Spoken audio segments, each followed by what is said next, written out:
Hello दोस्तों, स्वागत है आप सभी का हमारे यूट्यूब चैनल स्टडी मित्र में। तो कैसे हैं आप सभी। तो आज जो हम लोग पढ़ने वाले एक कविता पढ़ने वाले, बहुत ही अच्छी कविता है उत्साह निराला जी की।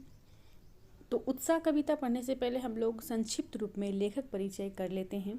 ये काफ़ी महत्वपूर्ण है, लेखक के बारे में हमें ज़रूर जानना चाहिए किसी भी कविता को पढ़ने से पहले।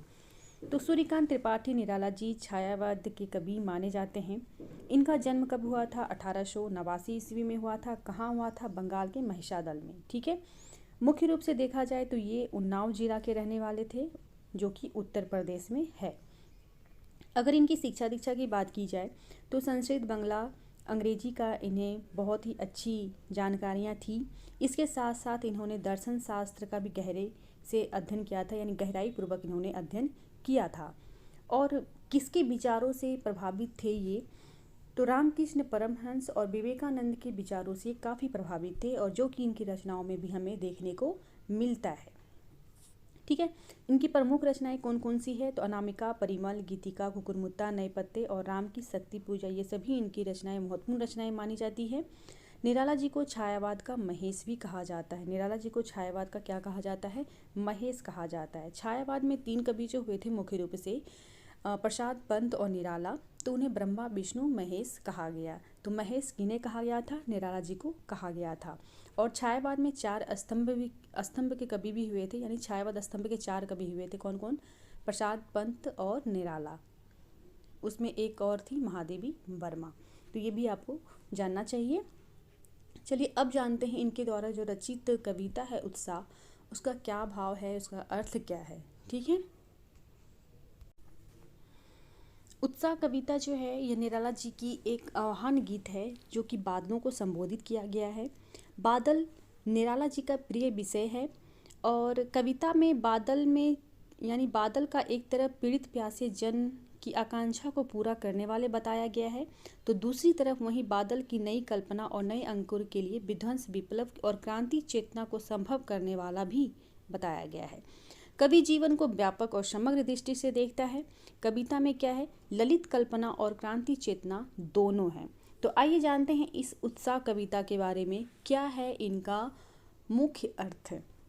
कहते हैं कवि, बादल गरजो, घेर घेर घोर गगन धराधर ओ।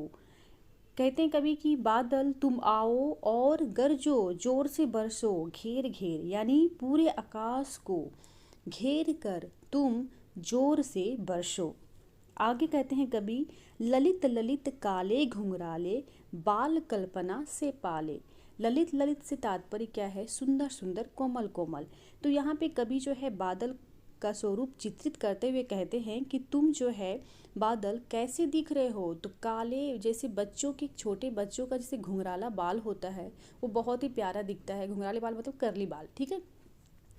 करली बाल में जिस तरह बच्चे बहुत ही प्यारे दिखते हैं, तो वैसे ही कवि कहते हैं कि बादल तुम बिल्कुल सुंदर सुंदर काले घुंघराले बालों के जैसे प्रतीत हो रहे हो, वैसे ही तुम क्या हो रहे हो? दिख रहे हो। बाल कल्पना कैसे पाले, जैसे एक छोटा बच्चा अपने मन में कल्पना बनाता है कि कुछ जैसे किसी भी चीज़ को लेके कि वह ऐसा होगा, वैसा होगा, ऐसा होना चाहिए, वैसा होना चाहिए, वैसे ही कवि कहते हैं कि ललित ललित काले घुंघराले, बाल कल्पना कैसे पाले। तुम सुंदर सुंदर काले घुंघराले वाले हो, और जैसे बच्चे के मन में कल्पना करते हैं, कल्पना पालते हैं, वैसे तुम्हारे लिए मेरे मन में भी वैसी ही कल्पना है, वैसा ही चित्र स्वरूप है कि तुम ऐसे हो, तुम वैसे हो। आगे कवि कहते हैं, विद्युत छवि उर में कवि नवजीवन वाले, व्रज छिपा नूतन कविता, फिर भर दो बादल गरजो। कहने का तात्पर्य यह है कि तुम हृदय में बिजली की सुंदरता हो, बिजली को तुमने धारण कर रखा है। जैसे कवि होते हैं वैसे ही तुम हो। जिस प्रकार कवि अपनी कविता में रचना के माध्यम से नव जीवन लाता है, वैसे ही तुम हो। बादल ब्रज छिपा नूतन कविता, फिर भर दो बादल गरजो। ब्रज मतलब क्या होता है? यहाँ पे शक्ति। नूतन मतलब क्या? नया। तो कवि कहते हैं क्या कि जिस प्रकार नई नई कविताओं के अंदर ब्रज छिपा होता है, शक्ति छिपा होता है, लोगों के अंदर चेतना भरा होता है, चेतना की शक्ति छिपी होती है, अर्थात नूतन कविता के अंदर जिस प्रकार शक्ति भरी होती है नई चेतना भरने की, उसी प्रकार लोगों के अंदर तुम उत्साह भर दो, इसलिए बादल आओ गरजो और बरसो। ठीक है, आगे कवि क्या कहते हैं, विकल विकल उन्मन थे उन्मन विश्व के निधाद के सकल जन, आए अज्ञात दिशा से अनंत के घन, तप्त धरा जल से फिर शीतल कर दो बादल गरजो। विकल विकल मतलब यहाँ पे क्या है, विकल विकल से तात्पर्य है परेशान। ठीक है, उनमें मतलब उनका मन।